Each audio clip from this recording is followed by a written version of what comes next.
Jahmyr Gibbs goes number 12 to the Lions. The Lions had the most surprising picks of the first round. Yes. Did Dan Campbell take over this year? What happened? It is funny because they've done really well drafting the last couple of years. We gave them a ton of credit for doing what they should have done last year, taking Aiden Hutchinson. They did make an aggressive trade up last year for Jamison Williams. I don't know if it was the best move in the world, but I understood it because they were getting valuable positions. They took Penei Sewell a couple of years ago at tackle, Aiden Hutchinson, and then Jamison Williams. High value positions. It wasn't this, run the ball, stop the run, what we thought Dan Campbell could be when he comes in. But this draft was, they grabbed an explosive running back who I get. You can watch Jahmyr Gibbs on tape and say, I want that on my team. I get it. It's just really tough to just have the discipline to not take that at 12. And then Jack Campbell at 18, love the player. I think he's going to be good. I think he's the best linebacker in the draft. 18 is higher than you probably could have taken him. You have an early second where Jack Campbell is probably still around. Maybe the Bills or some other team would have looked at him, but he's probably still around. I mean, this is generally going to be negative for the Lions. Extending an olive branch, how much would you factor in the fact the scarcity of genuine linebackers in this class? Because a lot of you don't want to draft a running back high because there's 1,000,001 running backs you can get in the mid rounds of this draft and you're fine, right? Maybe you can make the argument for Bijan, Jahmyr Gibbs. Why would you take him at 12 when you can get other running backs later round that aren't necessarily going to be dramatically worse? You can look at this linebacker group and you're like, there might only be one or two conventional, linebackers in this class. So you make the point a lot where you say, hey, Team X, you just learned this lesson last year. You just made this running back into a guy. Mm-hmm. Or so the Lions just learned this lesson last year. They turned Jamal Williams into the touchdown record holder for the Detroit Lions for a single season. Jamal Williams, who's no longer with the team. But they turned him into that. They turned Malcolm Rodriguez from a 6th-round pick to a reasonable starter at linebacker. They brought back Alex Anzalone at linebacker. The way they had invested in that position previously made sense, right?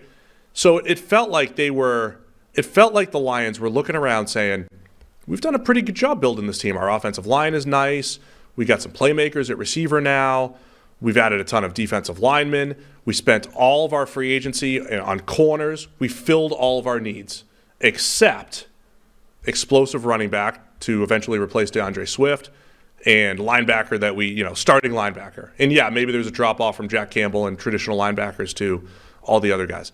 It felt like a team, remember the Jaguars a couple years ago? They were tough to mock draft for because it looked like all their needs were looking good, but within a year, they had 1 million needs. That's why you just have to draft the best players and the most valuable players. You can't just fill needs. It felt like they were filling needs and also just getting really excited about Jahmyr Gibbs and his film and the explosive plays that he creates, which I get, but you have to have, discipline not to take that at 12. Yeah, I mean the Gibbs pick is not one I'm going to defend at all, but I do wonder if there's some mitigation to the Jack Campbell pick where you say this is a rough-looking linebacker group, and if you want a linebacker, you might only have 2 guys to pick from in the entire draft. And that part you got to reach for a bit. Part I can get behind. Again, I don't have as much faith in my linebacker numbers, but he's head and shoulders above Trenton Simpson, Drew Sanders, Dan Henley. He's head and shoulders above all those guys. Yeah. And while we would say cornerbacks and receivers and more valuable positions, they're on the clock in a couple more picks, and they could get Joey Porter Jr., who if they had taken Joey Porter Jr. at 18, we're over at high 5. And so their draft, there's still a chance to salvage it. Right. And it looks like the Raiders drafts from a couple years ago were one of those drafts where if you flip the order a couple of times, it actually looks really good. But even the Gibbs thing, I can talk myself into the why, which is I want a dude who can score. I mean, this is what they're talking about in draft rooms. How many guys in this draft could score from anywhere on the field? There's 3 of them, right? And Bijan's one of them, and Jahmyr Gibbs is maybe the best at that. I get it. I get that, but you can't take that at 12. You have to fill other spots first because you could still use a better third receiver. They have a chance to get one still, but you could still use a better third receiver. You could still use future-proofing cornerback. You could still use more pass rush. You could still use all these other things besides just the really good space running back. No, I agree. I think, but also specifically that style of running back, that kind of speedster, lighter weight, but can be an impact guy in the passing game, a home run hitter. I mean, he's of the Travis Etienne ilk of receiver, or of running back. But that guy doesn't tend to go, at the very top of the draft. Like Travis Etienne was 25, 20 something, towards the bottom of the first round. That's generally where that sort of lighter weight, explosive home run hitting type of running back tends to go, even relative to first round running backs. So this is a real sort of stretch to take him at 12.